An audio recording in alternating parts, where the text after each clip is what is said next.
आज क्यों पूरा विश्व हमारे वेद में वर्णित 64 आयाम और पैरेलल यूनिवर्स को मानने लगे हैं। Vishnu sleeps in the cosmic ocean. The lotus of a universe grows from his navel. On there sits Brahma, the creator. Brahma opens his eyes, a world comes into being. Governed by an Indra, closes his eyes, the world goes out of being. Opens his eyes, the world comes into being. Closes his eyes, and the life of a Brahma is 432,000 years, and he dies.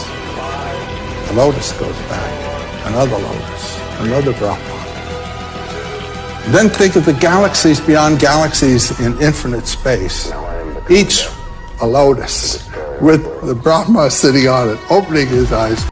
आखिर क्यों अब ये मानने लगे हैं कि हमारे ब्रह्मांड को त्रिदेव ही संचालन कर रहे हैं। हमारे सनातन धर्म के अनुसार इस सृष्टि में अलग अलग कॉस्मिक डायमेंशन है। हिंदू धर्म में सृष्टि की उत्पत्ति का क्रम कुछ इस प्रकार बताया गया है। सर्वप्रथम अनंत अनादि, अनंत से फिर भगवान की उत्पत्ति हुई, भगवान से अंधकार जन्मा, फिर अंधकार से आकाश जन्मा, आकाश से वायु, वायु से अग्नि, अग्नि से जल, जल से पृथ्वी, पृथ्वी से वनस्पति, वनस्पति से अन्न, अन्न से वीर और वीर से फिर प्राणियों का जन्म हुआ। इसके बाद मनुष्यों की समझ के लिए और ज्ञान के लिए वेदों का निर्माण हुआ। वेदों में हमें उसी परम सत्य को जानने के लिए बहुत सी बातें बताई गई। आज साइंस अपने एडवांस रिसर्च से 10 से 11 डायमेंशन की बात तो कर रहा है। उनके बारे में तो हमारे वेदों में हजारों वर्ष पूर्व ही डिटेल में ही बता दिया गया है। वेद और विज्ञान दोनों ही यह मानते हैं कि संपूर्ण सृष्टि गणित के नियमों के अनुसार ही बनी हुई है। हर चीज और स्थान तथा रूप और रंग भी एक निश्चित गणित की मेथड पर आधारित है। हर चीज का एक shape, size, form and colour होता है तथा उसकी अपनी एक स्पीड भी होती है, तो उसे ही डायमेंशन कहते हैं। यदि हम खाना भी बनाते हैं, तस्वीर बनाते हैं, मूर्ति, सड़क, भवन, वस्त्र या कुछ भी बनाते हैं इस धरती पे, वे सब एक निश्चित स्केल एंड मेजरमेंट के अनुसार ही बनाई जाती। अन्य जीव जंतु की एक्टिविटी भी एक फिक्स्ड स्केल के अनुसार ही होते हैं। मैथमेटिक्स की सहायता से हम यह पता लगा सकते हैं कि हर ग्रह एक दूसरे से, हर तारे एक दूसरे से कितनी दूरी पर हैं।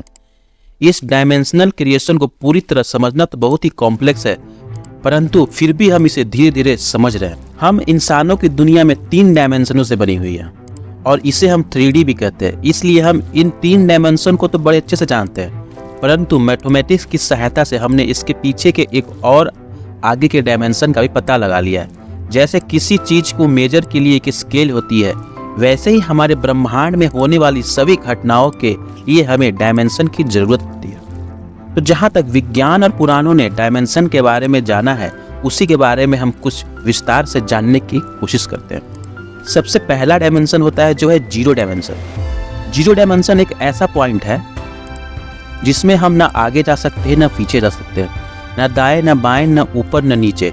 इस डायमेंशन का व्यक्ति केवल एक ही जगह पर स्थिर रह सकता है। उसके बाद आता है फर्स्ट डायमेंशन। इस डायमेंशन का व्यक्ति आगे पीछे तो जा सकता है, पर दाएं बाएं ऊपर नीचे नहीं जा सकता। इस आयाम में व्यक्ति एक सीधी रेखा में आगे जा सकता है या फिर पीछे जा सकता है। अब बात करते हैं सेकंड डायमेंशन की। इस डायमेंशन में व्यक्ति आगे पीछे जाने के साथ दाएं बाएं मुड़ सकता है, परंतु ऊपर नीचे नहीं जा सकता। इसके बाद हम बात करते हैं थर्ड डायमेंशन की, 3D वर्ल्ड जिसे हम कहते हैं। इस डायमेंशन में व्यक्ति आगे पीछे दाएं बाएं साथ ही ऊपर नीचे भी आ जा सकता है। इसी डायमेंशन में हम इंसान मनुष्य रहते हैं। इसके बाद आता है फोर्थ डायमेंशन, चौथा डायमेंशन। चौथा डायमेंशन समय को माना गया है। जैसे हम समय में आगे सिर्फ अपने भविष्य की ओर जा सकते हैं, पीछे की तरफ भूतकाल में नहीं जा सकते, इस डायमेंशन में व्यक्ति समय में भविष्य के साथ साथ भूतकाल में भी जा सकता है, यानी कि वह टाइम ट्रेवल कर सकता है। अगला डायमेंशन है, फिफ्थ डायमेंशन है ब्रह्म आयाम।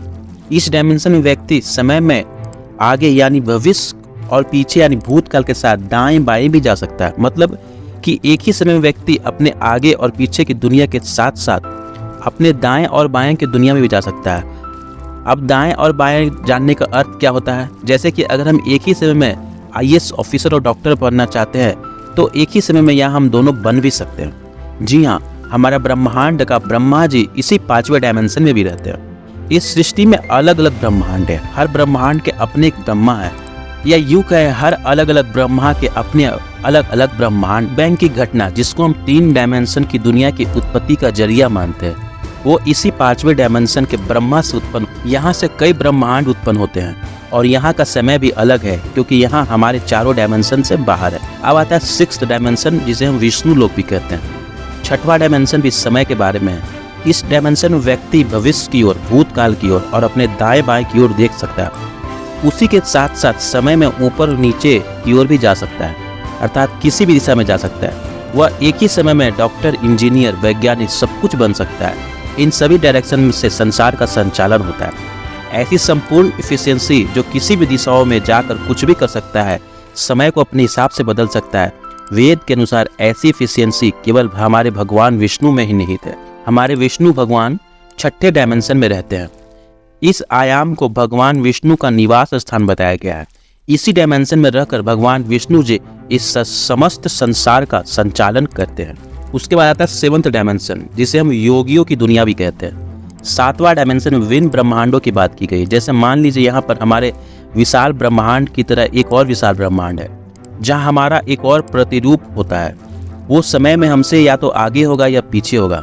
मान लीजिए कि हमें उस अपने ब्रह्मांड से दूसरे ब्रह्मांड तक जाने का कोई रास्ता मिल गया है, तो इस डायमेंशन में रहने वाला व्यक्ति एक सीधी रेखा से दूसरे ब्रह्मांड में जाकर अपने ब्रह्मांड में वापस भी आ सकता है। मतलब यह कि वह आगे या पीछे दोनों तरफ जा सकता है, परंतु वह अपने दाएं बाएं स्थित ब्रह्मांड में नहीं जा सकता।